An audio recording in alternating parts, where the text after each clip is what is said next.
Il y a 21 étapes, j'ai envie de briller sur 21 étapes. Est-ce qu'elle compte un petit peu plus que les autres? Non, c'est sûr que voilà, il y a des très belles étapes où il y a des moyens de faire de beaux résultats. Après, comme j'ai dit, c'est une course de vélo, on peut pas savoir ce qui va se passer avant, on peut pas savoir ce qui peut se passer les jours avant, le matin avant, pendant l'étape. Mais c'est sûr que c'est des objectifs d'être bien, mais un peloton, c'est lui qui décide aussi ce que font les échappés, ce que font pas les échappés.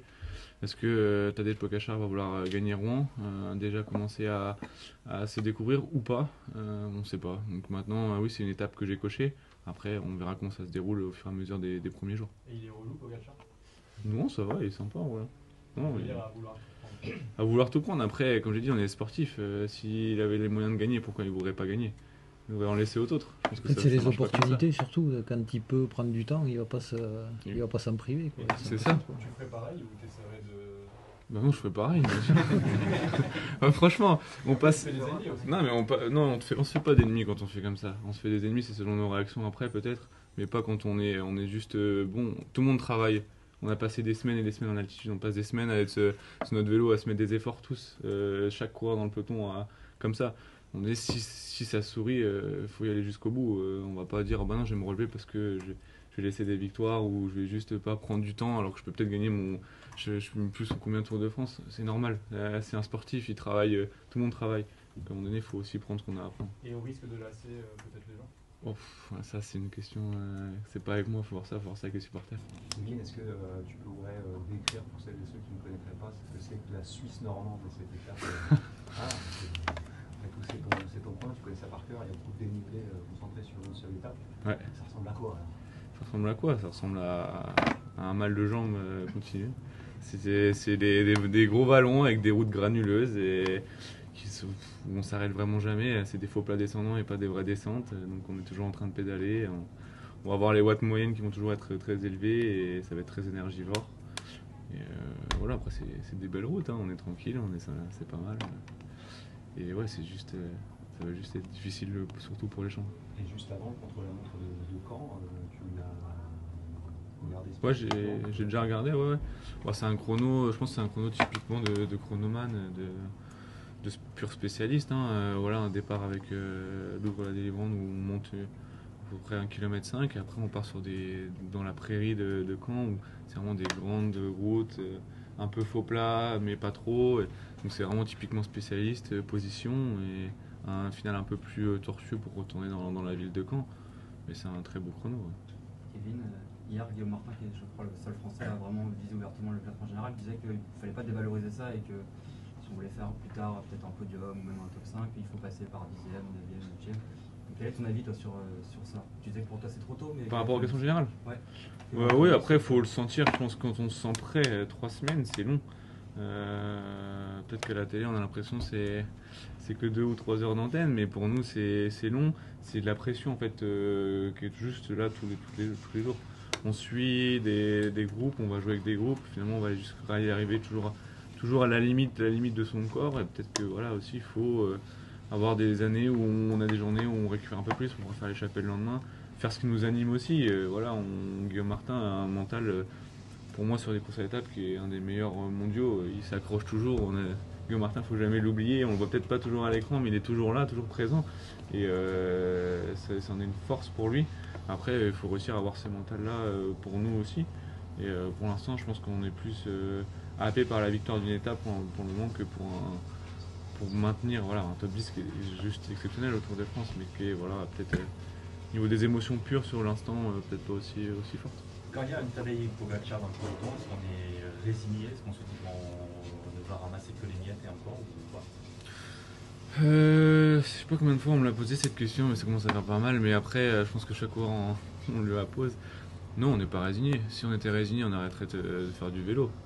Il y a toujours des coureurs qui sont très forts à des moments, et pourtant, il a bien eu des moments où il a perdu le Tour de France il y a quelques années de Jonas.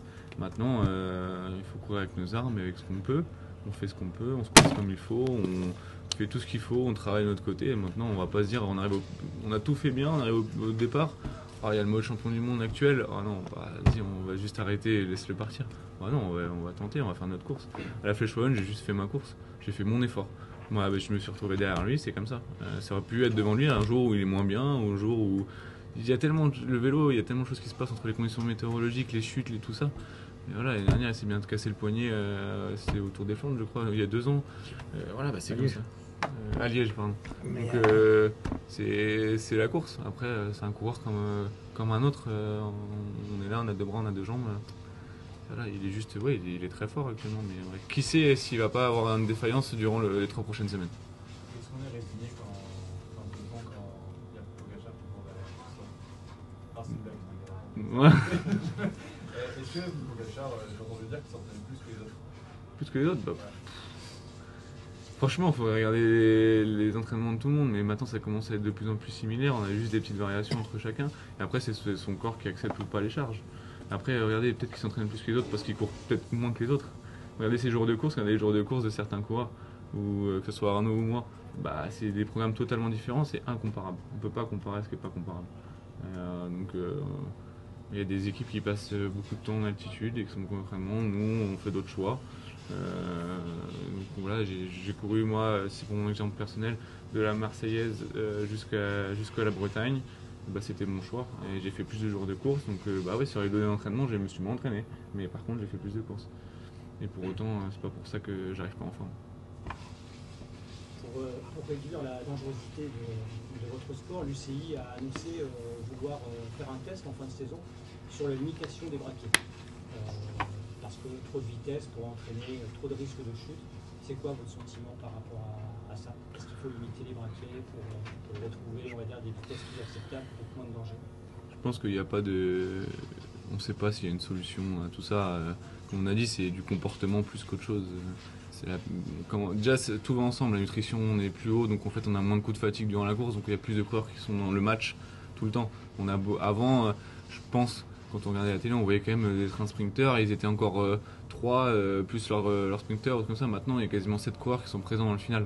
C'est aussi ça qui amène cette dangerosité. C'est toute cette homogénéité de niveau qui arrive grâce à nos nouvelles méthodes d'entraînement et tout ce qu'on met en place autour.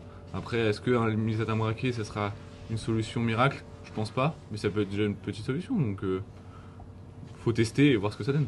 Mon point perso, c'est que les oreillettes, à des moments, je trouve que ça serait bien pour ceux qui sont un peu plus dans la lune. Parce qu'en fait, non, mais c'est vrai, il y a des coureurs qui sont un peu moins présents dans la course. Et c'est aussi ça qui amène des situations dangereuses.